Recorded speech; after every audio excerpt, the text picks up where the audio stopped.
Assalamualaikum warahmatullahi wabarakatuh. Kawan-kawan semua, jurnalis, youtuber, dan kawan-kawan yang lainnya, terima kasih atas kehadiran Anda dalam press conference yang khusus kami adakan. Pertama memang menjelang Ramadan ya, kami mengucapkan selamat Ramadan, berpuasa, dan kami juga minta maaf kalau ada kesalahan, dan kita sama-sama melaksanakan ibadah suci dalam 30 hari ke depan nantinya. Nah, yang kedua, kami mengadakan press conference ini khusus untuk membicarakan 4 hal. Yang pertama adalah nanti kita akan bicarakan mengenai mispersepsi, salah arti seolah-olah RRT menyerah. Enggak, ngawur itu kalau bilang menyerah ya. Yang benar adalah kita minta penghentian penyidikan itu demi hukum ya.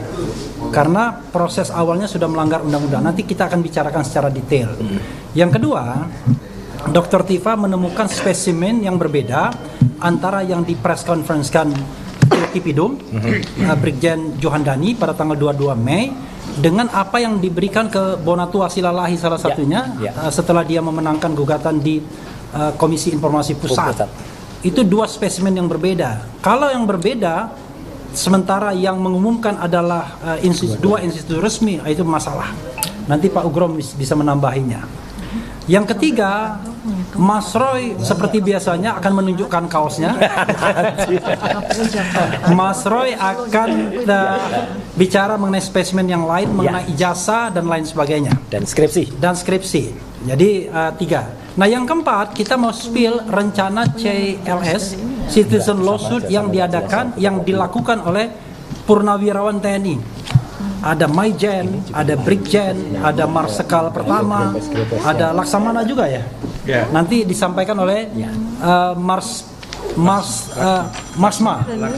Laksma Pak Mur ya, Laksamana Pertama. Jadi itu 4 hal yang akan kita sampaikan. Nah, untuk agar kesalah pengertian ini tidak berlarut, saya ingin membacakan secara pelan-pelan mengenai mengapa penyidikan harus dihentikan. Jadi termul di sana mengatakan menyerah, putus asa, dan lain sebagainya. Justru kita ingin menggeser gawang yang sudah digeser. Gawang yang kita ingin geser adalah gawang pembuktian apakah ijazah itu palsu atau asli. Bukan pembuktian apakah Roy Suryo, Dr. Tifa, Risman melakukan pencemaran nama baik atau tidak, ujaran kebencian atau tidak, fitnah atau tidak. Karena itu very real sesungguhnya setelah ijazahnya dibuktikan asli atau palsu, sebagaimana dikatakan oleh Profesor Din Samsudin dalam keterangan ahlinya yang kemudian kita ketahui bersama setelah adanya press conference. Jadi kawan-kawan semua, di dalam KUHP yang baru itu ada pasal 24 ayat 2 huruf C dan huruf G Undang-Undang nomor 20 tahun 2025 tentang Kitab Undang-Undang Hukum Acara Pidana. Di situ dikatakan ada 10 sebab mengapa sebuah proses penyidikan itu bisa dihentikan. Restoratif justice yang dimintakan oleh Egy Sujana dan Damai Hari Lubis itu hanyalah 1 dari 10 sebab tersebut. Sebab-sebab lainnya yaitu tidak terdapat cukup alat bukti. B. Peristiwa tersebut bukan merupakan tindak pidana. C. Penyidikan dihentikan demi hukum. D. Terdapat putusan pengadilan yang telah memperoleh kekuatan hukum tetap terhadap tersangka atas perkara yang sama. E. Kadaluarsa. F. Tersangka meninggal dunia. G. Ditariknya pengaduan pada tindak pidana aduan. H. Tercapainya penyelesaian perkara melalui mekanisme keadilan restoratif. Itu cuma 1 saja. I. Tersangka membayar maksimum pidana denda atas tindak pidana yang hanya diancam dengan pidana denda paling banyak kategori 2, itu 50 juta ya. Tersangka membayar maksimum pidana denda kategori 4 atas tindak pidana yang diancam dengan pidana penjara paling lama 1 tahun atau pidana denda paling banyak kategori 3, ya kira-kira 200 juta ya. Nah, jadi dari ketentuan di atas kami ingin menggarisbawahi huruf C. Huruf C di atas mengatakan penyidikan dihentikan demi hukum. Maksudnya kami sudah mengatakan dari awal ya bahwa yang namanya proses penyelidikan dan penyidikan yang dilakukan oleh Polda Metro Jaya melanggar pasal 10 ayat 1 dan ayat 2 Undang-Undang nomor 31 tahun 2014. Sekali lagi, melanggar pasal 10 ayat 1 dan ayat 2 Undang-Undang nomor 31 tahun 2014 tentang perlindungan saksi dan korban. Saya bacakan biar jelas. Pasal 10 ayat 1. Saksi, korban, saksi pelaku dan atau pelapor tidak dapat dituntut secara hukum baik pidana maupun perdata atas kesaksian dan atau laporan yang akan, sedang atau telah diberikannya, kecuali kesaksian atau laporan tersebut diberikan tidak dengan itikat baik. 2. Dalam hal terdapat tuntutan hukum terhadap saksi, korban, saksi pelaku dan atau pelapor atas kesaksian dan atau laporan yang akan, sedang atau telah diberikan, tuntutan hukum tersebut wajib ditunda hingga kasus yang ia laporkan atau ia berikan kesaksian telah diputus oleh pengadilan dan memperoleh kekuatan hukum tetap. Jadi kawan-kawan semua, secara de facto Roy, Rismond dan Dr. Tifa adalah saksi dalam kasus yang dilaporkan TPUA. Jadi dilaporkan TPUA pada tanggal 9 Desember 2024 berdasarkan surat TPUA tanggal 30 Juni 2025 yang ditandatangani oleh Wakil Presiden TPUA Rizal Fadila. Ini suratnya, ya. Jadi suratnya saya bacakan. Kepada yang ini tim pembela ulama dan aktivis, kopnya. Kemudian kepada yang terhormat penyidik perkara pemalsuan surat _ dokumen dalam kurung surat pengaduan adanya temuan publik dan berbagai lembaga media sosial sebagai bentuk notoire feiten cacat hukum ijazah S1 oleh Jokowi oleh TPUA oleh tim atau POA _ tim pembela ulama dan aktivis perihal pengajuan sebagai saksi. Dengan hormat, sehubungan dengan pengaduan masyarakat yang kami lakukan pada tanggal 9 Desember 2024 bernomor TPUA _ 12 _ 2024, kami merencanakan akan menghadirkan saksi yang bernama Dr. Tifauzia Tiasuma dalam kurung Dr. Tifa yang juga ikut serta berkunjung ke Universitas Gadjah Mada Yogyakarta bersama Dr. Roy Suryo dan Dr. Rismond Hasiolan Sianipar untuk mendapatkan informasi tentang ijazah dan yang lain-lain sehubung dengan kelulusan Jokowi sebagai sarjana kehutanan. Demikianlah pengajuan kami. Atas perhatian dan kerjasamanya kami ucapkan terima kasih. Jakarta 30 Juni 2025. Hormat kami Wakil Presiden TPUA Tim Pembela Ulama dan Aktivis Rizal Fadila SHMH. Ya. Ditandatangani. Siap. Jadi jelas di sini bahwa RRT Roy, Rismond dan Dr. Tifa bertindak sebagai saksi dalam gelar perkara khusus yang diadakan pada tanggal 9 Juli 2025. Karena itu dia masuk dalam perlindungan dalam Undang-Undang Saksi dan Korban, perlindungan saksi dan korban, yaitu pasal 10 yang sebagaimana yang sudah saya sebutkan tadi. Oke. Dengan demikian, penyelidikan dan penyidikan terhadap laporan Jokowi tanggal 30 April 2025 bertentangan dengan pasal 10 ayat 1 dan ayat 2 Undang-Undang tentang perlindungan saksi dan korban. Jadi bertentangan dengan undang-undang. Kemudian, tapi orang mengatakan, tetapi bukankah kasus yang dilaporkan TPOA sudah dihentikan penyelidikannya? Kan begitu ya? Terhadap hal tersebut perlu dikemukakan dua hal penting. Satu, laporan Jokowi disertai pemeriksaan itu pada tanggal 30 April 2025. Padahal, dalam tanda kutip, penghentian penyelidikan baru diumumkan pada tanggal 22 Mei 2025 oleh Brigjen Johandani, Dirtipidum, Direktur Tindak Pidana Umum. Artinya, penghentian penyelidikan itu baru diumumkan pada tanggal 22 Mei, sementara laporan Pak Jokowi itu 22 hari sebelumnya atau 23 hari sebelumnya, dan pada waktu hari bersamaan Pak Jokowi sudah diperiksa. Artinya, laporan itu sudah diproses ketika proses di Bareskrim belum dihentikan. Itu satu. Yang kedua, penghentian penyelidikan bertentangan dengan pasal 1, 79 dan 80 Perkap Peraturan Kapolri nomor 10 tahun 2029 tentang tata cara dan persyaratan permintaan pemeriksaan teknis kriminalistik dan seterusnya. 2009. Oke. Ya. Jadi salah satu yang kita lihat dalam pasal 80. Pasal 80 mengatakan pemeriksaan barang bukti dokumen sebagaimana dimaksud dalam pasal 79, tadi kita sebutkan pasal 79 juga, wajib memenuhi persyaratan formal sebagai berikut. A. Permintaan tertulis dari Kepala Kesatuan Kewilayahan atau Kepala Pimpinan Instansi. B. Laporan polisi. Laporan polisi nggak ada, karena yang ada adalah masuk Dumas ya. C. BAP saksi _ tersangka atau laporan kemajuan. Yang jelas BAP saksi nggak tahu kita, tapi tersangka pasti sudah tidak ada karena baru proses penyelidikan. Laporan kemajuan kita tidak tahu. Tapi D ini yang paling penting.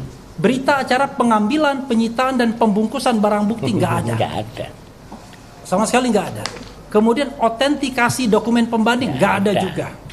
Jadi kita mengatakan bahwa apa yang dilakukan oleh Bareskrim ya atau Dirtipidum itu melanggar undang-undang dan melanggar peraturan Kapolri terutama.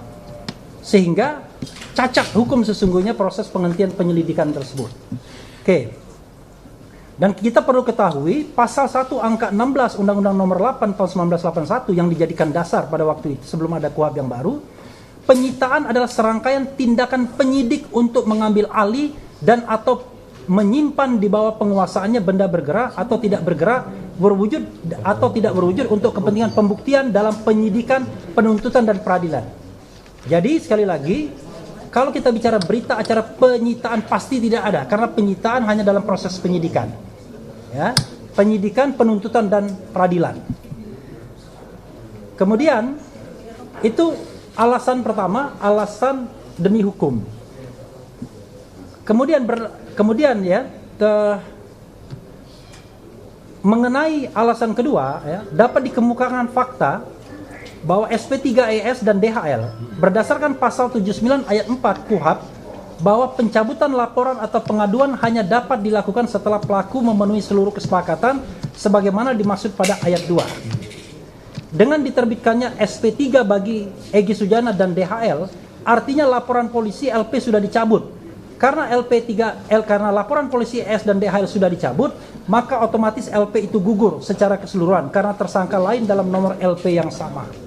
Jadi kawan-kawan semua, yang dilaporkan memang delik aduan, tetapi Pak Ugro mengatakan ini kan peristiwa pidananya sesungguhnya, dan kemudian penyidik cari-cari pasal.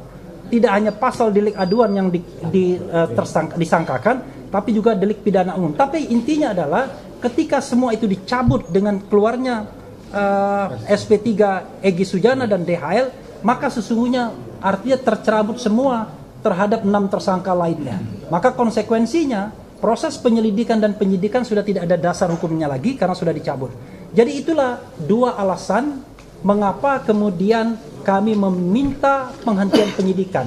Karena ini penyimpangan dilakukan baik di Bareskrim, Mabes Polri maupun Polda Metro Jaya. Surat kami ajukan ke Inspektur Pengawasan Umum setingkat Komjen Wahyu Widada. Begitu kawan-kawan semua. Untuk selanjutnya saya meminta kesempatan Pak Ugro Seno menjelaskan lebih lanjut poin tentang dicabutnya laporan polisi oleh Joko Widodo dan oleh yang lainnya yang menyebabkan Egy Sujana dan DHL mendapatkan SP3, itu seharusnya berkonsekuensi pada batalnya laporan polisi secara keseluruhan. Silakan Pak Ugro.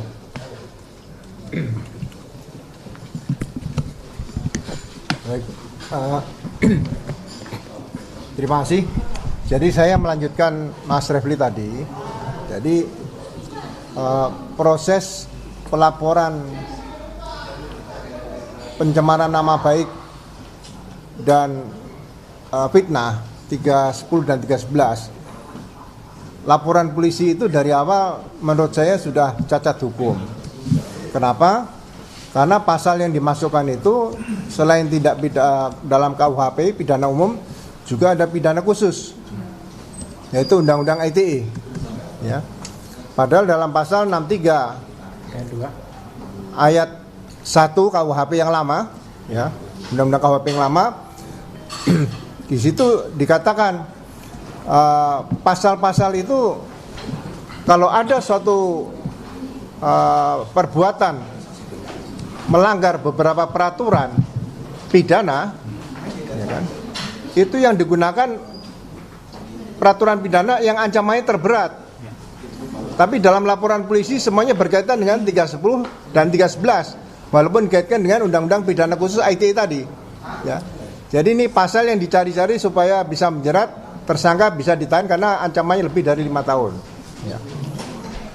Yang kedua, kalau tetap menggunakan beberapa pasal pidana umum dan pidana khusus, harusnya juga berpedoman pada pasal 63 KUHP yang lama ayat 2.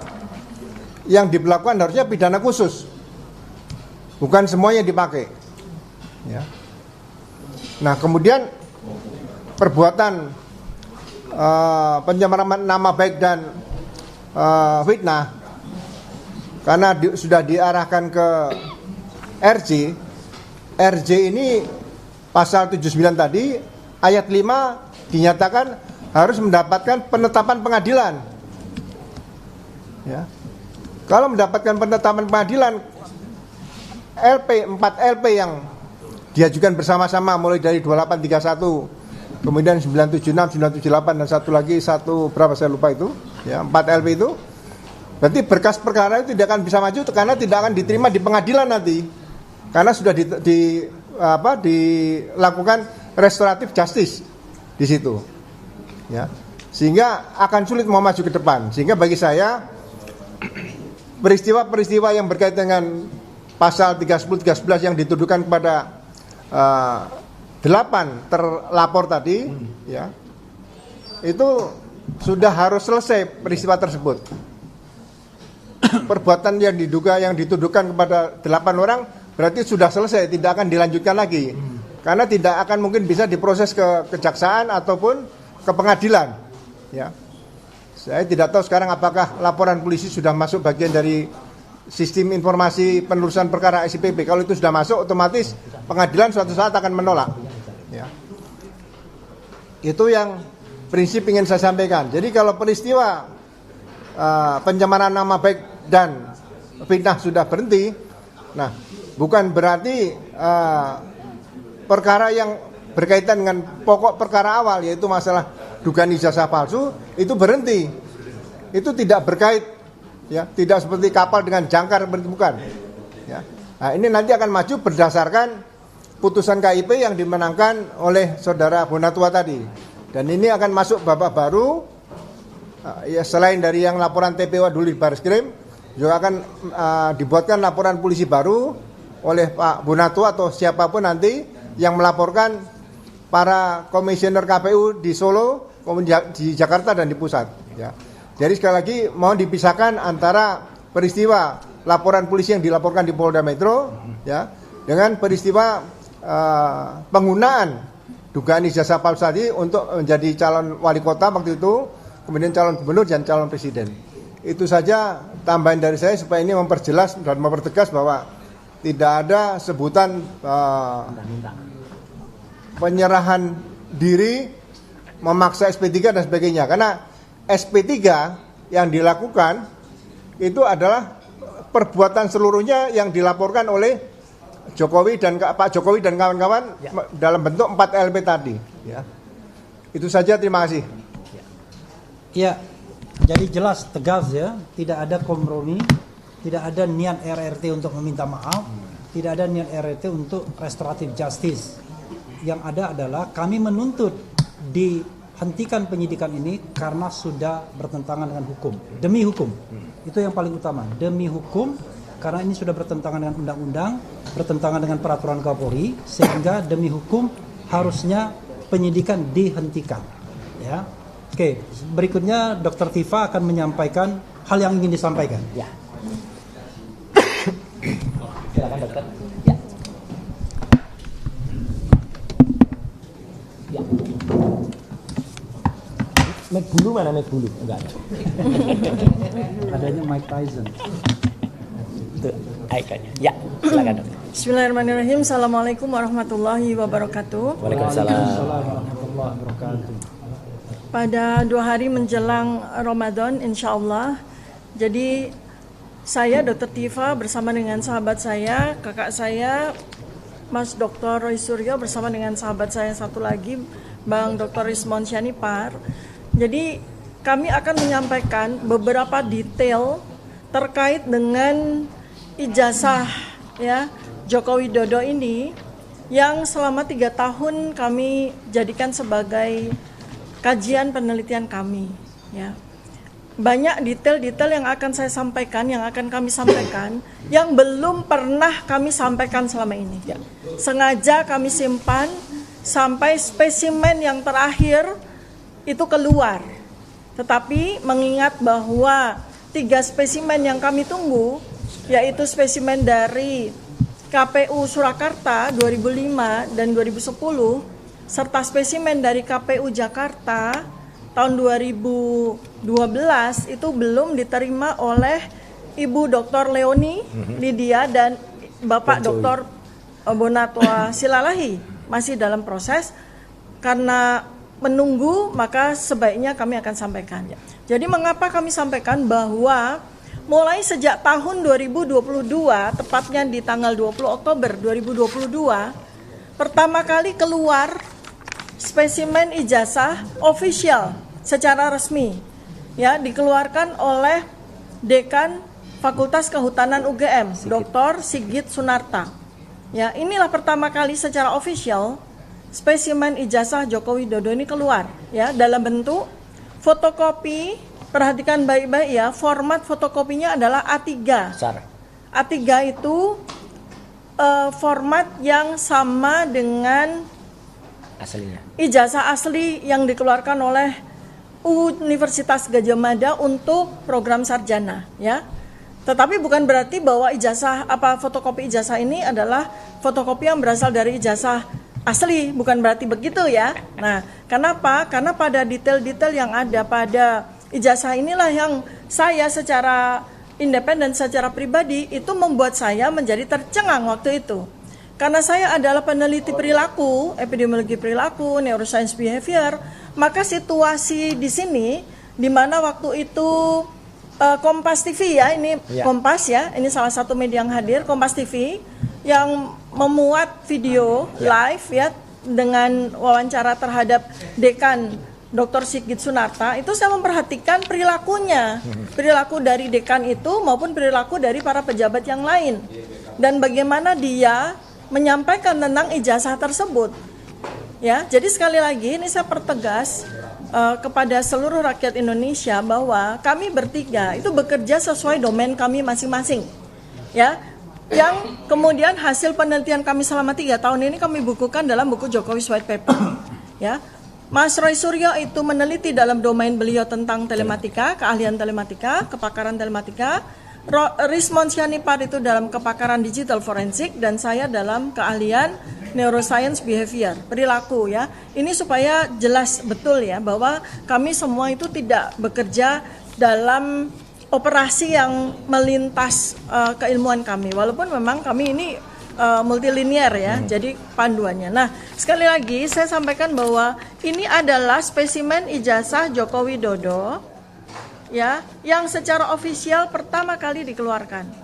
Nah, kemudian pada detail-detail ijazah ini, nah tampak berbagai macam perilaku yang memang anomali ya, memang anomali begitu ya, anomali ya. Kenapa?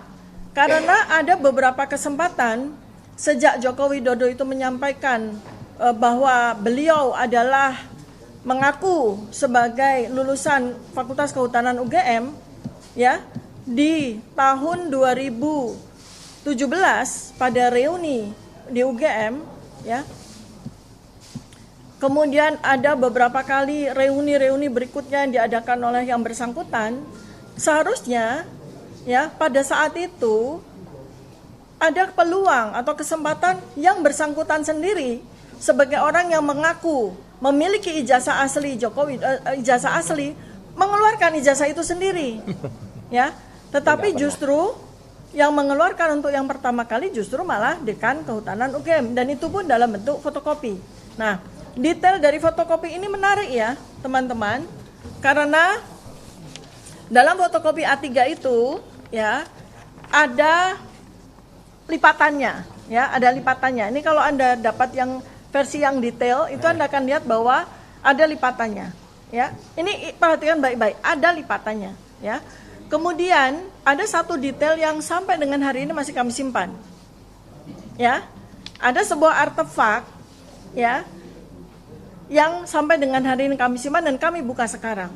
Artefak itu adalah noktah pada logo Universitas Gadjah Mada, noktah pada logo Universitas Gadjah Mada. Yang dulu kami bersengaja sampaikan itu kemungkinan tumbuhan kopi, tumbuhan teh. Tapi sejalan dengan waktu kami tahu bahwa itu adalah bleberan dari tinta. Bleberan dari tinta. Ya, bleberan dari tinta. Ingat baik-baik ya. Jadi pada ijazah versi 2022, versi Dekan Kehutanan, ada noktah bleberan tinta yang kemungkinan berasal dari logo UGM. Akibat tahun ya, ingat baik-baik. Nah, ini nanti akan kami sampaikan kepada ahlinya, ya, yaitu ahli yang juga menjadi ahli kami, yaitu Profesor Tono Saksono. Karena beliau ahlinya bagaimana membuat yang digital, yang analog akan dikonversi dengan digital dan sebagainya, dan seterusnya ya. Ini nanti keahlian beliau nih. Mesinnya untuk memastikan apakah nokta ini betul-betul bleberan dari logo UGM, ya, atau oleh hal lain. Mesinnya menurut beliau ada di Belanda.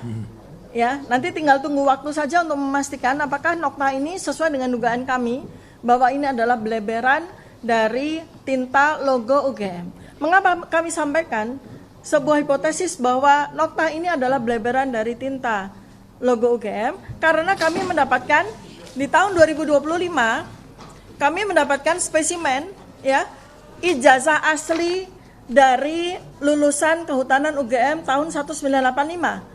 Ya, ini kami melihat dengan mata kepala sendiri, kami pegang, kami cek, ya, dan kemudian beberapa kali juga kami uji.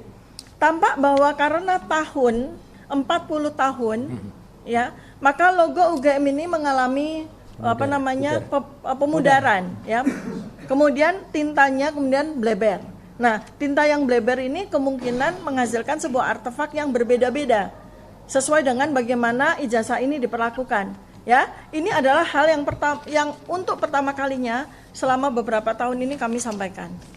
Ya, nah dikunci dulu ya bahwa spesimen ijazah yang dikeluarkan oleh Dekan Kehutanan UGM itu ada dua ciri utama, yaitu dia terlipat, ada tanda lipatannya, dan ada noktah bleberan tinta dari logo UGM. Ya, nah kemudian spesimen yang berikutnya lagi, versi yang kedua, ini tadi versi 1 ya berarti ya.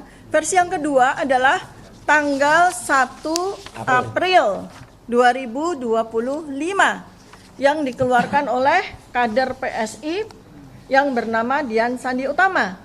Dan ini adalah spesimen kedua yang kami jadikan sebagai bahan penelitian. Ya, perhatikan baik-baik di sini. Perhatikan baik-baik di sini. Tadi kami sampaikan ada dua ciri utama dari versi 1. Ada dua ciri utama dari versi 1. Yang pertama apa? Lipatan. Yang kedua adalah noktah bleberan tinta. Ya.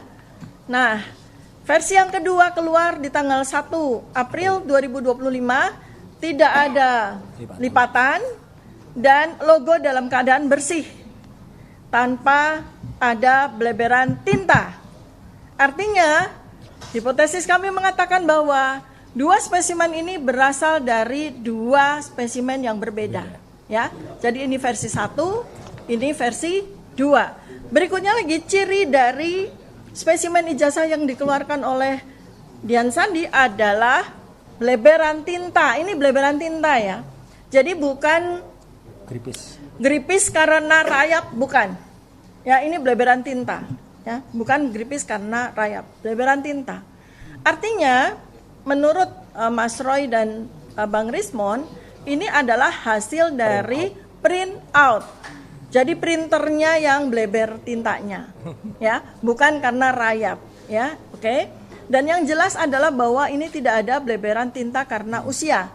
Logo dalam keadaan bersih dan itu tidak wajar untuk logo yang usianya 40 tahun, ya. Kalau yang wajar, ya, pasti sudah mengalami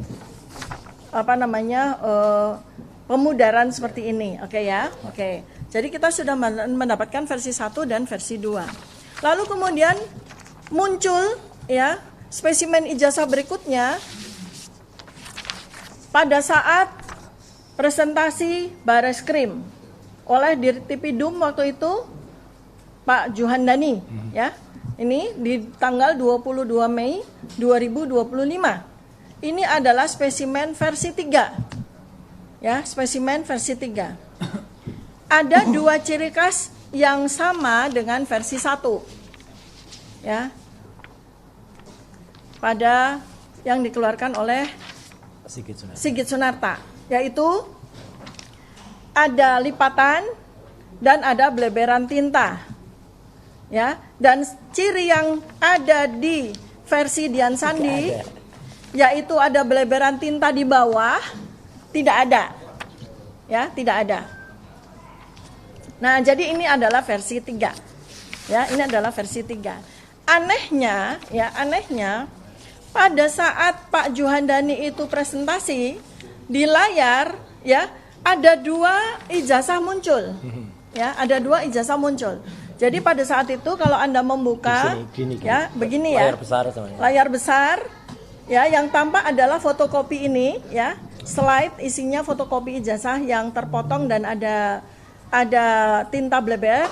Terus di pojokan itu tampak yang disebut sebagai adik ipar dari Joko Widodo yang menyerahkan spesimen yang dikatakan sebagai ijazah asli yang kemudian diklaim sudah diperiksa oleh Puslapfor. Bentuknya seperti ini, ya. Kalau kita zoom, maka kita lihat bahwa pada ijazah ini ciri khas yang ada pada Dian Sandi, yang ada pada ijazah fotokopi dari Bareskrim tidak ada, ya. Ya. Jadi tidak ada lipatan, tidak ada noktah, dan tidak ada bleberan tinta. Memang ada sedikit noktah tertentu, ini yang memang sukar untuk kita pahami. Tapi ketika kemudian kami cek, noktah ini beda dengan noktah yang ada pada ijazah versi Dian Sandi. Beda, ya. Nah, pertanyaan dari kami adalah, kalau memang Bareskrim sudah melakukan penyitaan, Pak Joko Widodo sudah melakukan penyerahan ijazah asli sebelum presentasi disampaikan oleh Dirtipidum Bareskrim di tanggal 22 Mei 2025, ya, mengapa Bareskrim mempresentasikan fotokopi ijazah ini? Dan mengapa Bareskrim tidak mempresentasikan ijazah ini? Ini yang menjadi pertanyaan besar sekali. Jadi yang diuji oleh Puslapfor itu yang fotokopian ini atau yang katanya ijazah asli yang disita ini. Ya. Padahal dalam 1 hari semua masyarakat Indonesia, ya, melalui media televisi kita menyaksikan kemunculan dari 2 versi ijazah ini. Yang jelas sekali ini beda. Ya, kalau memang fotokopi ijazah ini berasal dari ijazah asli, maka ijazah asli ini akan ada noktah bleberan, ya kan? Ya, lalu pada fotokopi ijazah ini bleberan dari mana? Artinya apa? Artinya ini adalah spesimen ijazah yang berbeda. Ya, jelas ya. Jadi ada versi 3. 1, 2, 3 ya. Oke. Sekarang ada versi 4 dan 5 yang dikeluarkan oleh KPU Jakarta. Versi 6 sebetulnya sudah ada. Yang kami saksikan, ya, kami bertiga tersangka bersama dengan para penasihat hukum kami yang hadir di sini, semua sama-sama menjadi saksi keluarnya spesimen yang diklaim sebagai ijazah asli Jokowi yang disita oleh Polda Metro Jaya pada gelar perkara khusus tanggal 15 Desember 2025. Hanya 5 menit. Tapi pada 5 menit itu kami tidak diperkenankan memfoto, kami tidak diperkenankan men-scan, apalagi menyentuh, ya.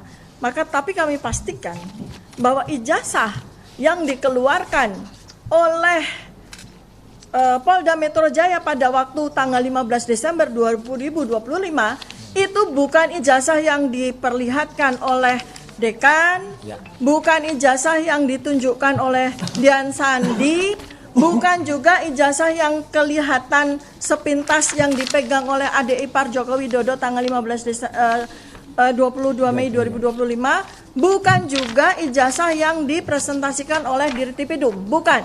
Ya, kami bisa pastikan. Apa yang bisa kami pastikan? sesuai dengan apa yang diklaim dikatakan oleh pengacara dari Egy Sujana, Ibu Eli Danetti. Beliau mengatakan pada ijazah itu ada watermark, ada emboss, ya, ingat baik-baik. Bu Eli Danetti sebagai salah satu saksi yang mengikuti gelar perkara khusus 15 Desember 2025 secara jelas menyatakan ada watermark dan ada emboss. Kalau memang ijazah yang ditampilkan pada saat gelar perkara khusus 15 Desember 2025 itu adalah ijazah yang ada watermark dan ada emboss, maka jelas bahwa ijazah itu bukan ijazah versi Dian Sandi. Bukan. Karena ijazah versi Dian Sandi tidak ada watermark dan tidak ada emboss. Ya. Kemudian dan juga bukan ijazah yang dikeluarkan oleh KPU Jakarta yang digunakan oleh Joko Widodo untuk mendaftarkan diri sebagai presiden pada pemilihan tahun 2014 dan tahun 2019, ya. Keduanya tidak ada watermark, tidak ada emboss. Oh, mungkin karena fotokopian kali, Dr. Tifa. Bukan. Kami uji, ya, dengan ijazah asli yang dimiliki oleh almarhum Bambang Rudi Harto, ya. Anda melihat, ya, di situ pada sekitar bulan September kami umumkan bahwa kami mendapatkan spesimen asli, ijazah asli dari lulusan kehutanan UGM yang lulus tahun 1985. Bentuk ijazahnya seperti ini, kami saksikan dengan mata kepala sendiri, sudah kami uji. Ya, ijazah ini jelas ada watermark yang sangat rapi dan ada emboss, ya. Ada emboss cap ceklok untuk mengunci tanda tangan dari rektor. Nah, kami uji. Ya, kami uji. Kalau seandainya ijazah ini kami fotokopi berulang kali, ya, kami fotokopi, ya, kami uji, ya, setelah difotokopi berkali-kali, ya, fotokopinya difotokopi, fotokopinya lagi difotokopi, apakah watermarknya hilang? Apakah embossnya hilang? Ternyata tidak.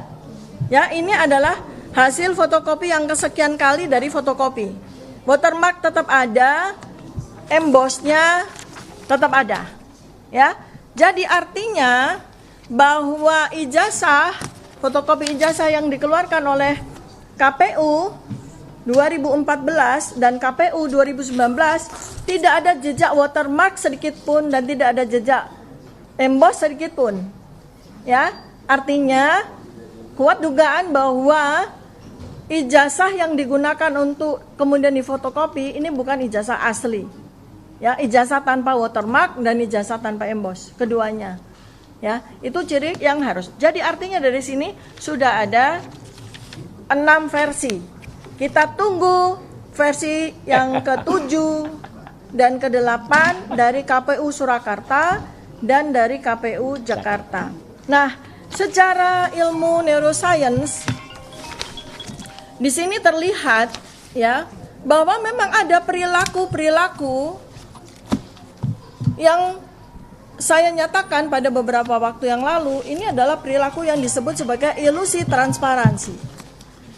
Kelihatannya transparan, ya, pada saat tanggal 20 Oktober 2022 transparan, Dekan Kehutanan menunjukkan ijazah Joko Widodo, kemudian transparan lagi Dirtipidum menunjukkan ijazah tanggal 22 Mei 2025, transparan lagi Dian Sandi menunjukkan ijazah asli yang kemudian dinyatakan sendiri oleh Pak Joko Widodo bahwa betul Dian Sandi itu menunjukkan ijazah asli pada salah satu video. Kemudian juga di KPU, ini semua adalah sebuah ilusi transparansi. Kita dipaksa untuk meyakini bahwa semua versi dari ijazah tersebut adalah asli. Padahal kalau ada setidaknya ada 6 versi dari ijazah ini keluar, berarti kita bisa berhipotesis bahwa salah 1, salah 2, salah 3, salah 4, salah 5, salah 6, semuanya palsu. Ya, jadi tidak ada satupun yang identik dengan ijazah asli dari lulusan Kehutanan UGM tahun 1985. Ini yang sangat penting. Jadi ini adalah ijazah asli lulusan kehutanan UGM tahun 1985, tapi namanya bukan Joko Widodo. Namanya adalah Bambang Rudiharto, ya. Oke ya. Baik, itu mungkin nanti akan ditambahkan oleh Mas Roysur, ya silakan Mas. Nanti saya terus ingat lagi apa yang ini. Baik. Ntar saya Tambahin dulu penekanan ya, ya. tekanan dulu. Jadi kawan-kawan semua, ini penekanan ya. Ada 2 institusi resmi yang menyampaikan spesimen ijazah Jokowi. Satu, Dirtipidum Bareskrim Mabes Polri pada tanggal 22 Mei.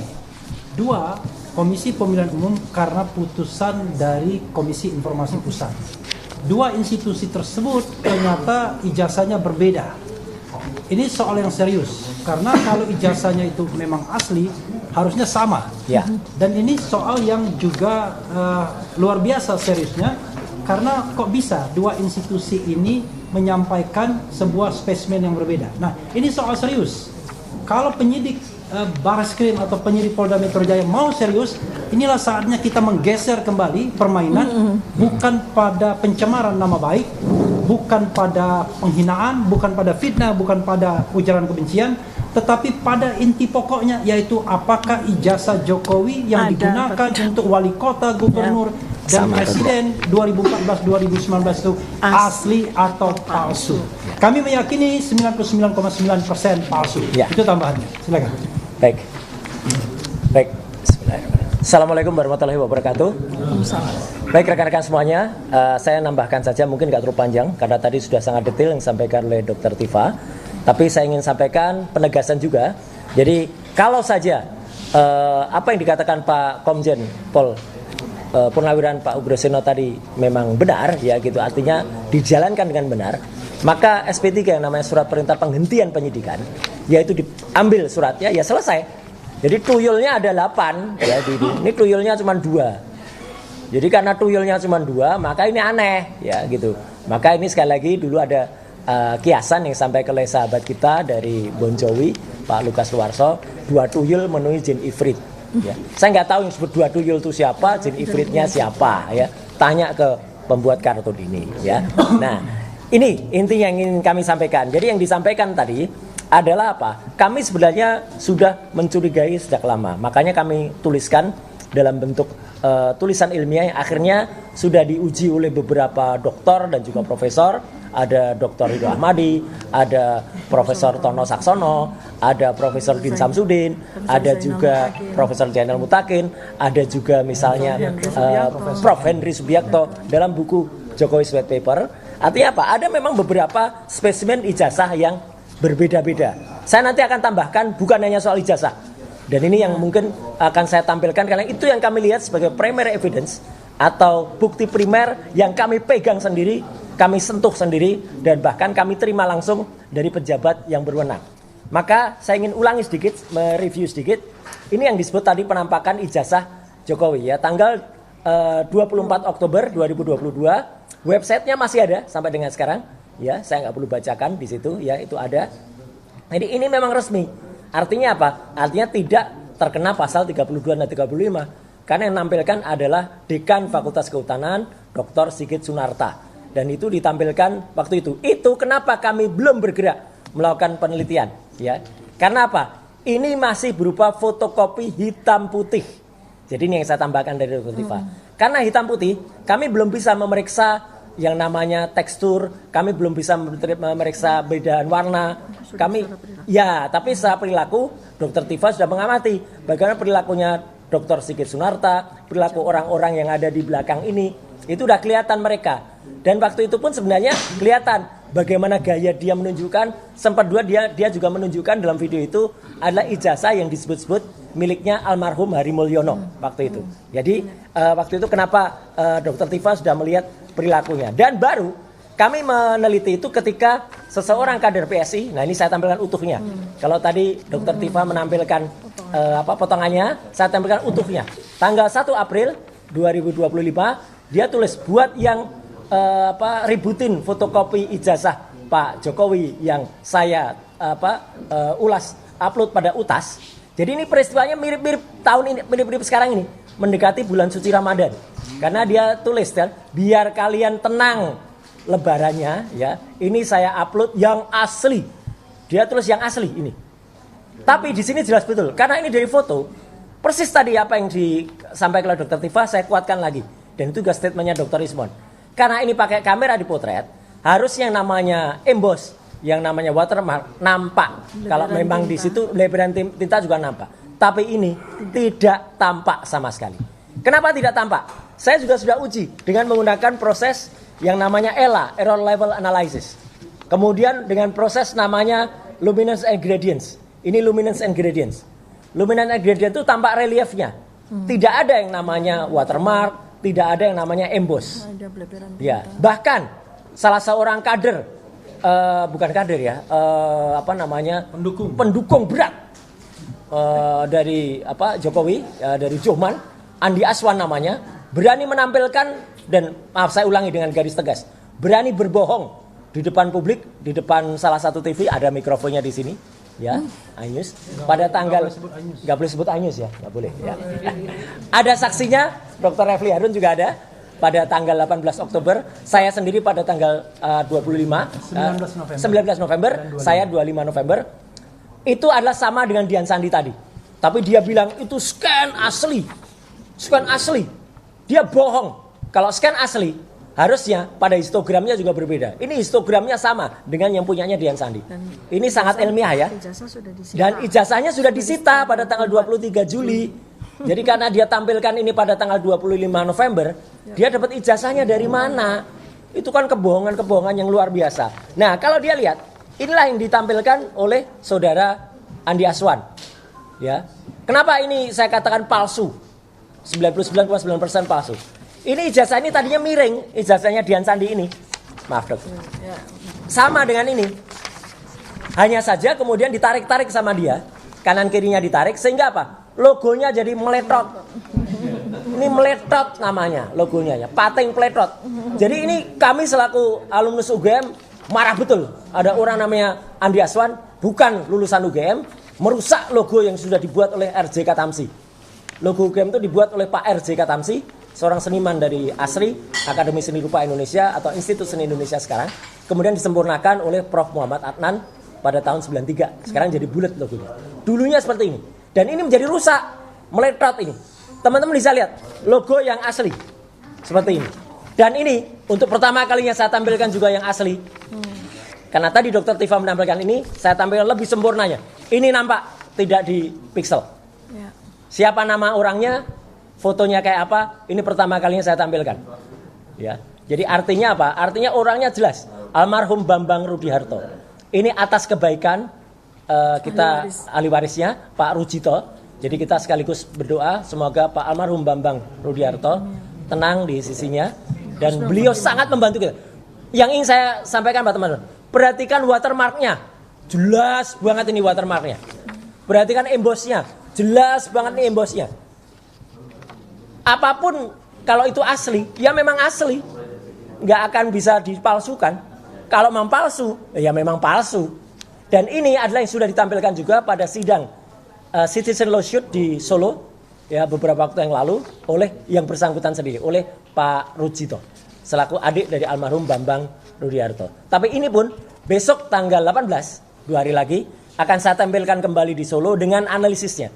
Saya insya Allah bersama Dr. Ismon Hasilon Sineper akan sama seperti Pak Ugro. Yang Pak Ugro juga waktu itu menyampilkan di Solo, ini bukan fotonya Jokowi yang tadi itu. Ya, karena ini Pak Ugro sendiri melihat, memperbandingkan Jokowi nggak kayak gini gitu dulu. Dan beliau itu adalah berpengalaman 35 tahun loh sebagai seorang aparat negara. Jadi penyidik juga sudah pasti sangat hafal lah. Orang kecilnya kayak apa ya Pak Ugro ya, besarnya kayak apa juga pasti tahu, nggak akan bisa berbeda. Dan hari ini yang juga saya tampilkan, saya bocorin dikit. Apa yang nanti akan saya tampilkan di Rabu adalah tentang skripsi. Skripsi adalah ini yang namanya primary evidence. Yang kami terima langsung bertiga, saya, Dr. Tifa, Dr. Ismon, langsung dari Wakil Rektor UGM 1, ya, yaitu Prof. Wening Udasworo, dan Wakil Rektor UGM 4, Dr.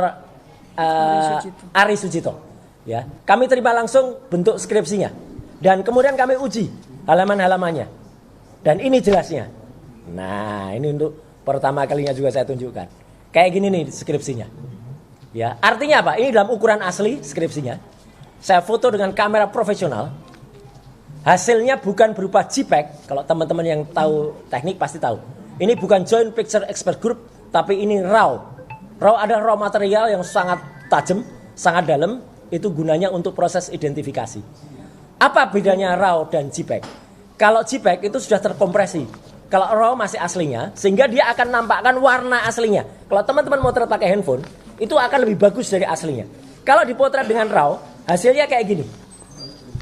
Ini adalah kertas yang sangat indah. Kertas baru. Karena ini sudah dicetak dengan mesin cetak baru. Pakai inkjet ini. Padahal mesin inkjet itu belum ada di tahun 85. Adanya adalah tahun 85 adalah mesin ketik ini. Teman-teman bisa lihat. Kertasnya saja beda.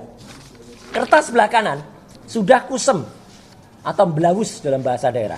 Kertas sebelah kiri masih tampak baru. Dan itu di skripsi yang sama, logis tidak?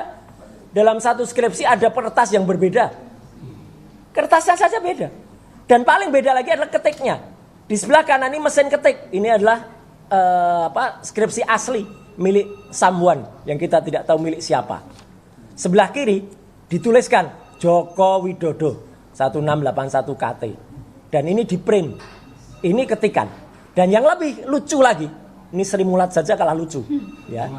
Di sebelah kanan yang asli, Pak Ugro, ini nama pertama yang ditulis sebagai ucapan terima kasih adalah Dr. Insinyur Ahmad Sumitro. Ini tembusnya adalah bulan November tahun 85. Betul. Ahmad Sumitro bulan November masih doktor. Sebelah kiri ini sudah ditulis Profesor Dr. Ahmad Sumitro. Padahal Profesor Dr. Insinyur Ahmad Sumitro baru dikukuhkan menjadi profesor bulan Maret 86. Jadi kalau bulan November sudah ditulis profesor, kalau kita sendiri malu. Meskipun ada termul yang menyatakan Prof sudah dapat SK-nya. Mana SK-nya? Tunjukkan ke saya. Nggak ada, hanya bilang aja itu sudah itu. Bahkan rektor pun berani mengatakan itu, tapi nggak ada buktinya. Dan kalaupun sudah terima SK, belum pidato pengukuhan, saya tantang sekarang. Coba mana profesor yang berani nulis gelar profesor sebelum pidato pengukuhan? Nggak ada. Kita saja nggak berani nulis gelar doktor sebelum saya lulus dulu. Kandidat dokter aja mungkin takut-takut. Kalau orang lain saya nyebut Dokter Tifa kandidat dokter boleh, saya orang lain yang nyebut. Tapi Dokter Tifa menuliskan kandidat dokter pasti malu-malu atau nggak berani gitu loh. Walaupun sudah kandidat dokter gitu loh. Jadi artinya itu etika kita. Artinya teman-teman semua, ini adalah fakta yang besok tidak terpatahkan, tidak terbantahkan. Besok akan saya tampilkan pada sidang Citizen Lawsuit di Solo pada hari Rabu tanggal 18. Yang malam harinya saya masih ada di TV ini, nggak boleh sebut TV-nya ya. Ya. Jangan sebut iNews, jangan sebut iNews suara. Ya. Malam harinya. Siangnya ada di Solo untuk sidang, malam harinya ada di Head to Head CNN. Nggak boleh sebut CNN lagi ya. Nah. Mana CNN nggak ada. Jadi itu teman-teman semua. Jadi artinya kalau ingin saya katakan adalah kalau orang itu mau berbohong, ya tetap bohong Pak Ugro. Orang itu mau menampilkan tidak benaran, Pak Jagir, ya tetap tidak benar. Orang itu mau menampilkan kepalsuan, ya Laksamana, tetap artinya apa? Artinya orang itu tetap boncos. Wah, jadi kalau mau bohong ya boncos ya. Ini kata-kata ini sering diucapkan oleh Mas Hersu sama Mbak Agi pada off the record, ya. Boncos, ya. Sekali boncos tetap boncos, sekali kita benar, insya Allah tetap benar. Terima kasih. Wassalamualaikum warahmatullahi wabarakatuh. Saya nambahin lagi. Ya, silakan. Ya. Ini saya ingin menambahkan sambil menunjukkan bahwa ilmu kami itu berpadu menjadi satu, sehingga kami bisa menunjukkan ini semua. Jadi Mas Roy dan Bang Rismon itu meneliti benda matinya. Saya meneliti benda hidupnya. Ini saya berikan contoh ya. Dari ketika tanggal 22 Mei 2025 ya, Bareskrim Mabes Polri itu sengaja menunjukkan dua ijazah yang berbeda. Nah, di hari yang sama ya.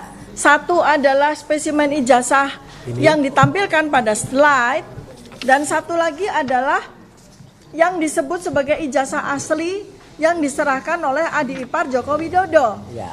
Nah, ini ada pada satu frame. Iya, satu. Ya, ini hanya ahli perilaku yang bisa melihat dan bisa membuat pertanyaan. Pertama adalah, mengapa Bareskrim sengaja menampilkan dua ijazah yang berbeda? Apakah mereka tidak memahami? Saya rasa tidak mungkin. Dan mereka nggak nyebut otentik. Sebab ya, ilmu yang saya gunakan untuk meneliti perilaku Joko Widodo yang terkait dengan ijazah ini adalah ilmu yang diajarkan di CIA, diajarkan di FBI, diajarkan di Badan Intelligence Polisi. Jadi ini ilmu saya itu bukan ilmu goib, ilmu yang sangat biasa. Oleh karena itu maka saya pun juga berpikir bahwa Bareskrim, Mabes Polri itu pasti juga punya ilmu tersebut atau tidak-tidaknya memahami. Oleh karena itu maka pertanyaan saya ketika di tanggal 22 Mei 2025 adalah, mengapa Bareskrim sengaja menunjukkan dua spesimen ijazah Joko Widodo yang berbeda? Ini adalah sebuah pertanyaan misteri. Bisa terjawab kalau ternyata Bareskrim tidak paham. Ya, kalau Bareskrim Dirtipidum Johandani itu tidak paham bahwa dia menunjukkan dua spesimen ijazah yang berbeda. Nah, itu terjawab. Oh, berarti polisi tidak profesional. Tetapi saya meragukan itu. Karena itu saya berpikir, apakah sebetulnya Bareskrim itu memberikan clue kepada kami sebagai peneliti untuk meneliti lebih lanjut? Sebab pada hari yang sama di mana Bareskrim menyatakan bahwa ijazah Jokowi itu identik, ya. Pada saat yang sama muncul, di hari yang sama, di detik yang sama muncul dua spesimen ijazah yang berbeda. Ini yang sangat menarik. Nah, kemudian saya ingin berikan sebuah teka-teki kepada seluruh netizen, ya, supaya bisa bersama-sama dengan kita untuk belajar.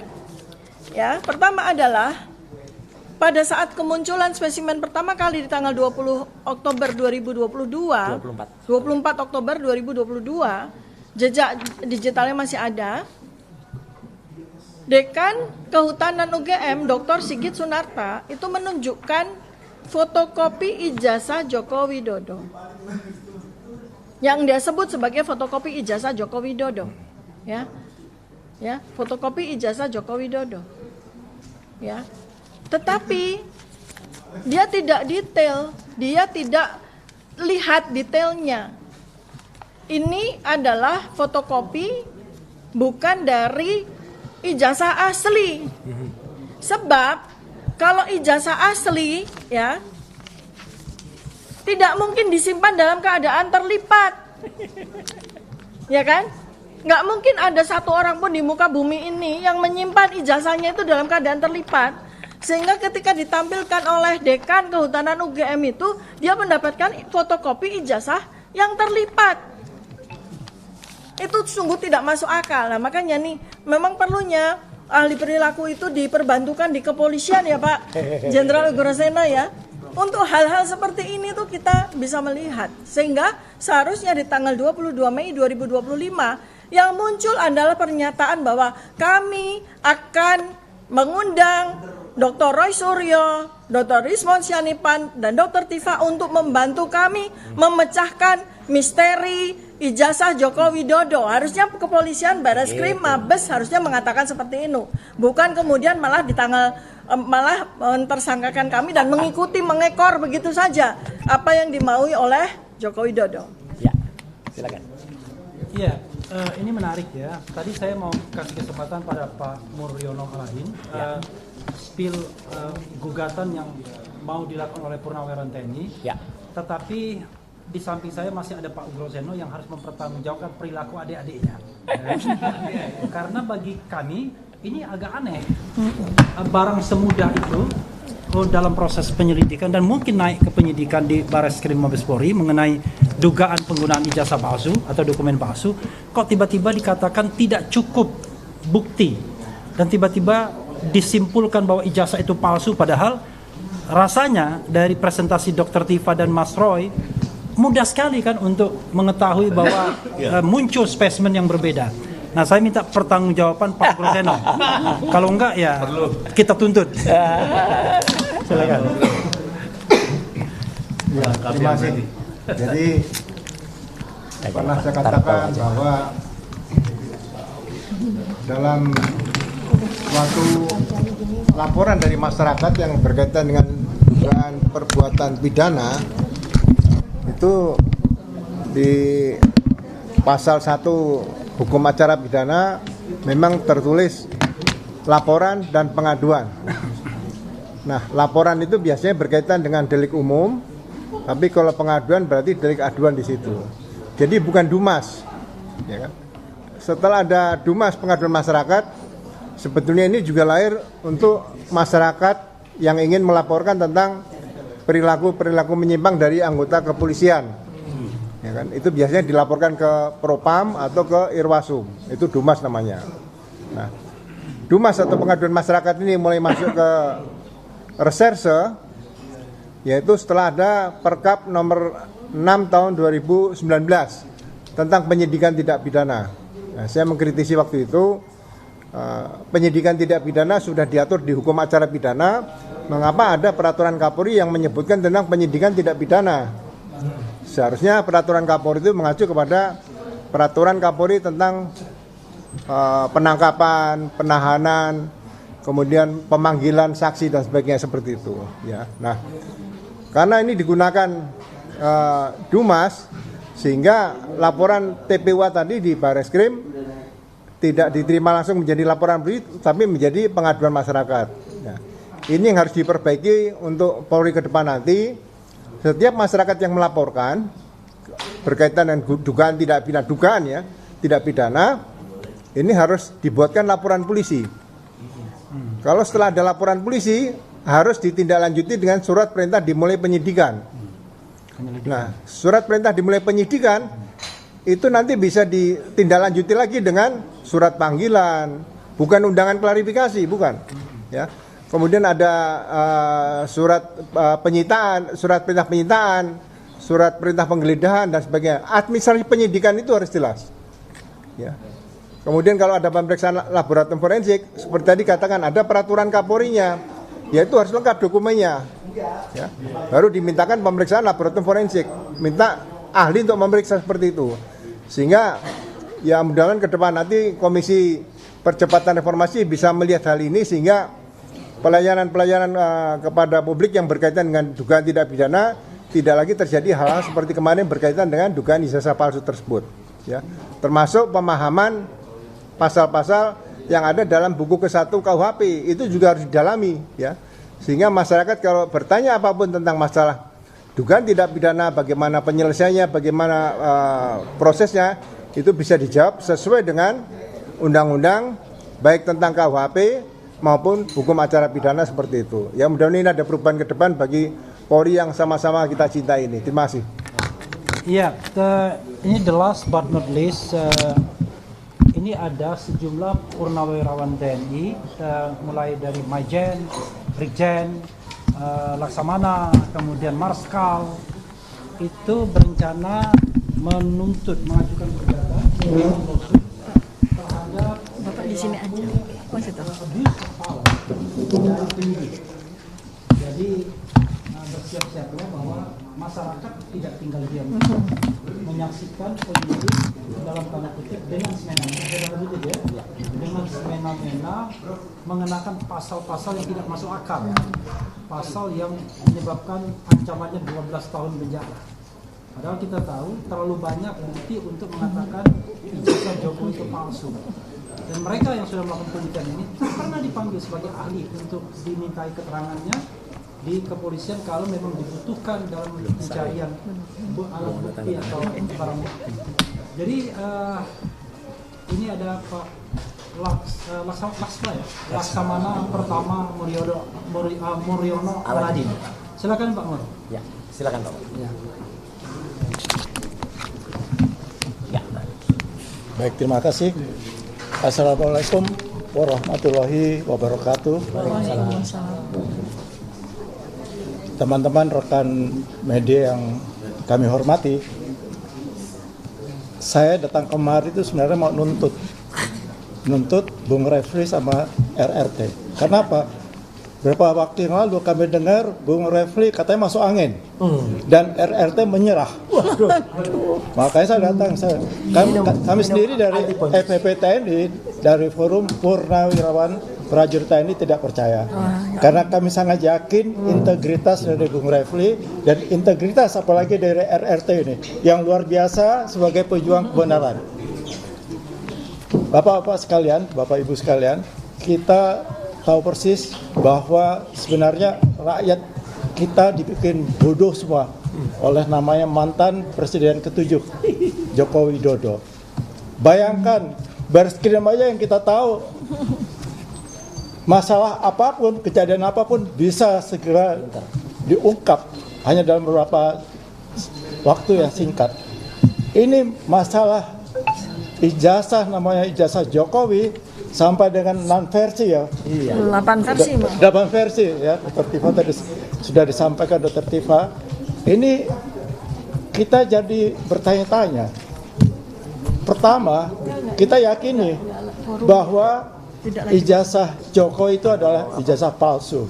Yakin, bukan hanya 99,99%. Mungkin 1000 berapa kata Dr. Rismond?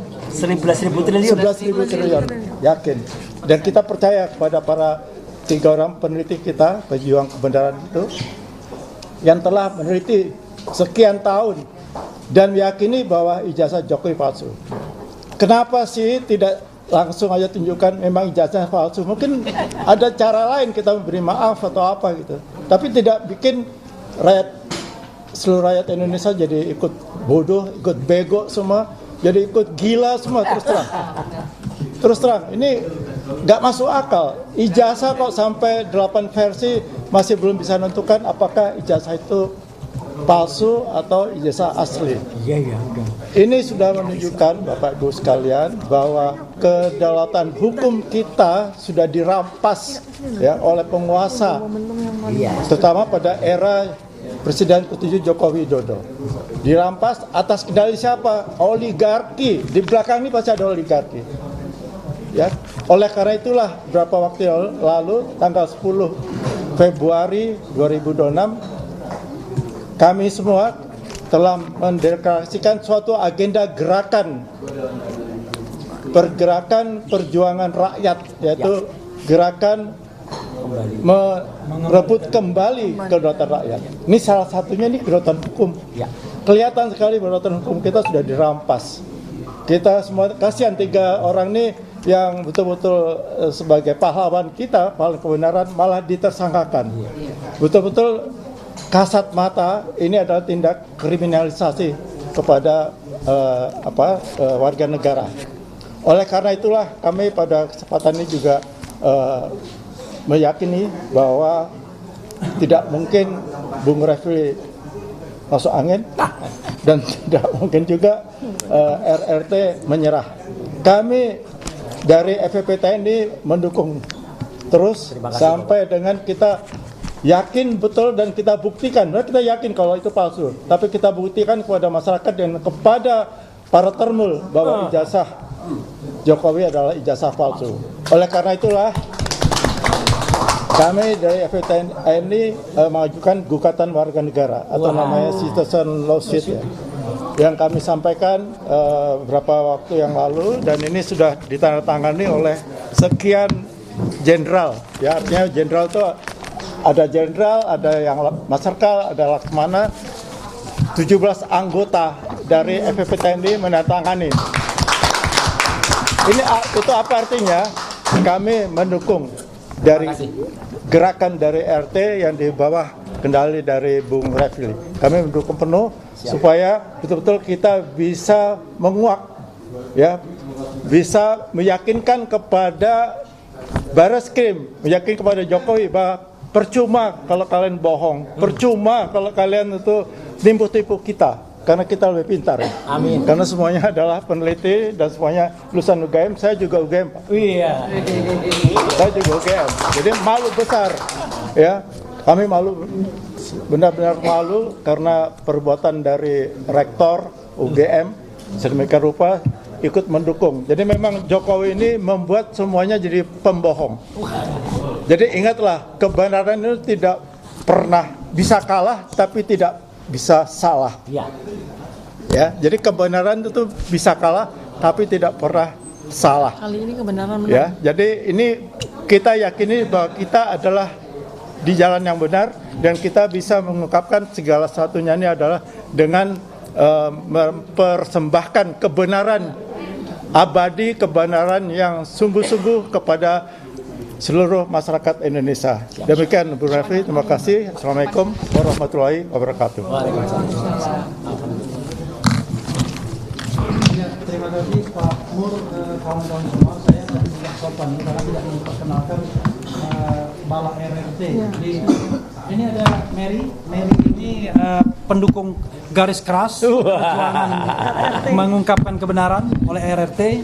Di sampingnya adalah Ramdan Shah, di sampingnya lagi ada Pak Mulyadi, di sampingnya Pak Joni Silalahi, ada Pak Al-Ghatiri, ya, manusia yang paling kuat di Republik ini.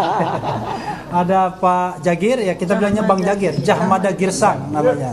Kemudian ada siapa lagi yang hadir? Ada Fadli Nasution tadi, ada Aziz Yanuar, ada Tony Soehartono, ada Om Patrick, pendukung garis keras juga, ya. Jadi itu yang press conference kita, dan ada 3 kesimpulan besar ya yang ingin saya sampaikan. Pertama, sekali lagi RRT tidak minta restoratif justice. Ya. RRT tidak menyerah. RRT tidak masuk angin. RRT tidak minta maaf ke Solo, tidak mau sowan ke Solo. Tetapi yang kita tuntut adalah penghentian penyidikan demi hukum. Karena proses penyidikan baik di Barreskrim maupun Polda Metro Jaya sudah melanggar hukum, baik undang-undang maupun peraturan di bawah undang-undang. Yang kedua, spesimen ijazah Jokowi yang tampil di publik itu berbeda-beda. Ya, ada beberapa versi, termasuk antara Barreskrim dan KPU. Beda. Itu soal yang serius karena dikeluarkan sama-sama institusi yang resmi. Satu Mabes Polri dan satunya KPU. Barreskrim dan Dekan UGM itu beda. Ya, Barreskrim dan Dekan UGM juga berbeda.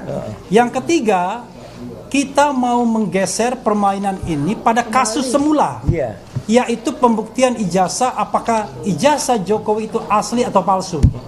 Versi RRT sudah jelas 99,9% palsu. Jadi bukan pada hal-hal lain yang merupakan pinggiran, yaitu pencemaran nama baik, kemudian ujaran kebencian dan lain sebagainya. Siapapun yang tahu hukum paham bahwa yang namanya pencemaran nama baik, ujaran kebencian, penghinaan, fitnah dan lain sebagainya itu adalah pinggiran dari masalah utamanya. Masalah utamanya adalah apakah ijazah Jokowi asli atau palsu. Karena itu kami menantang Jokowi dan teman-temannya untuk membuktikan di citizen lawsuit apakah ijazah mereka palsu atau asli. Dan kami menantang Barreskrim Mabes Polri untuk membuka kembali kasus ini agar kemudian masyarakat bisa paham bahwa memang ada ijazah palsu tersebut. Karena kami meyakini terlalu banyak bukti-bukti yang bisa disodorkan ke Barreskrim Mabes Polri untuk membuktikan bahwa ijazah Jokowi adalah palsu. Itu saja. Saya membuka kesempatan untuk pertanyaan kalau ada pertanyaan. Kalau tidak ada akan ditutup. Ada pertanyaan nggak? Nggak ada. Tidak ada pertanyaan ya. Oke. Terima kasih kawan-kawan semua yang sudah hadir dan sabar mendengarkan press conference terlama mungkin dalam jagat ini 1 jam. Wabillahi taufiq wal hidayah. Wassalamualaikum warahmatullahi wabarakatuh.